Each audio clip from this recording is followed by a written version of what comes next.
Hello, I'm Tim Smith with the Adams County Historical Society, and welcome to another Monuments Monday.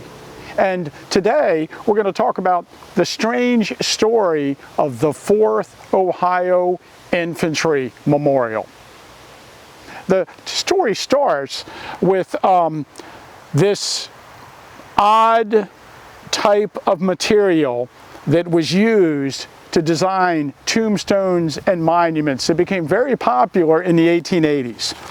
According to the Gettysburg Compiler of December 30th, 1884, William N. Miller has now, in connection with his marble business, the sole right for the selling of the white bronze monuments and statuary in Adams County. These monuments are cast from pure New Jersey refined zinc and are warranted never to crumble or change color from weather or age.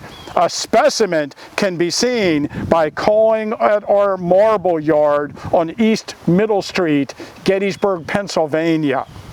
Now, we don't have to go back in time to his marble yard on East Middle Street, because here is an example of what we're talking about in Evergreen Cemetery on Cemetery Hill in Gettysburg. And you know, the monument appears to be a granite statue, but if you bang on it, you'll notice it's white bronze, which is actually not bronze, it's zinc. And it's made, according to the back of it, by the Monumental Bronze Company of Bridgeport, Connecticut.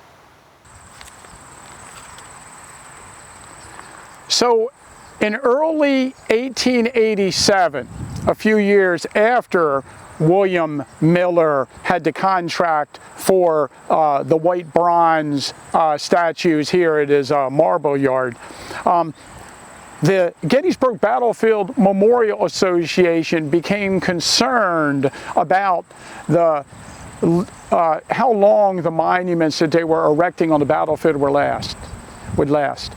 And they actually passed a rule in early 1887 that all the monuments on the battlefield would have to be made out of marble or bronze or granite, some substance that would last for generations.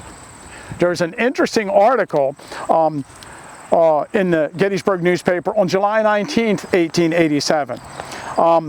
And it mentions that at the upcoming meeting of the Gettysburg Battlefield Memorial Association, one of the chief subjects engaging their attention was going to be the material for which the monuments are allowed to be made.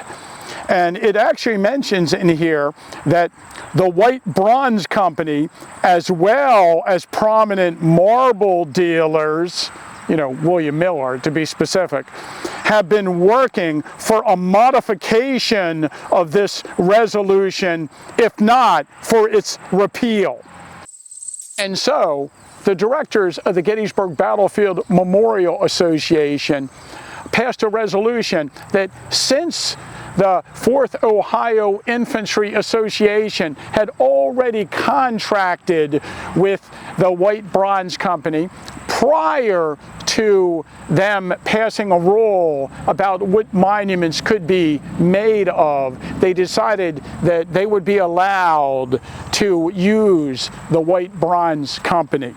And according to the Gettysburg Compiler, for August 22nd, 1887, the first of the Ohio monuments, that of the 4th Ohio Regiment, arrived on Saturday afternoon, and work on its erection was commenced at once by Mr. William N. Miller and Messrs. Dietrich and Rummel, having the contract for setting the structure.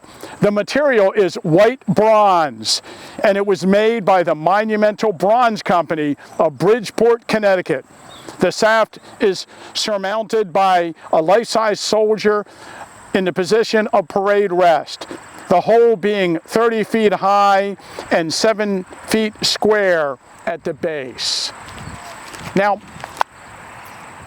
in the 1970s, when I first started coming to Gettysburg on a weekly basis from my home in Carroll County, Maryland, I may have discussed before that I collected postcards.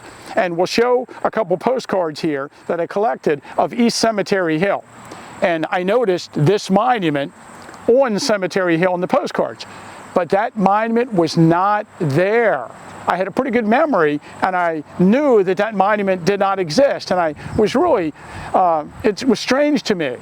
So I brought my postcards here, I lined them up, and I realized that only the base of it was here at that time in the 70s.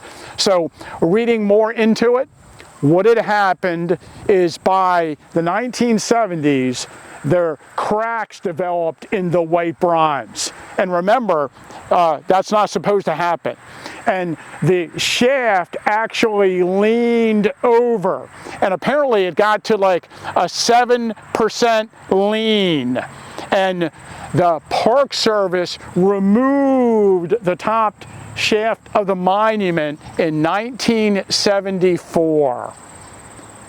In 2004, a group from Ohio collected money, I think $25,000, and they actually paid for a shaft to be put into it, sort of an I-beam, and then the National Park Service, which had the top of the monument in storage, actually rebuilt the monument, and today it stands in all its glory.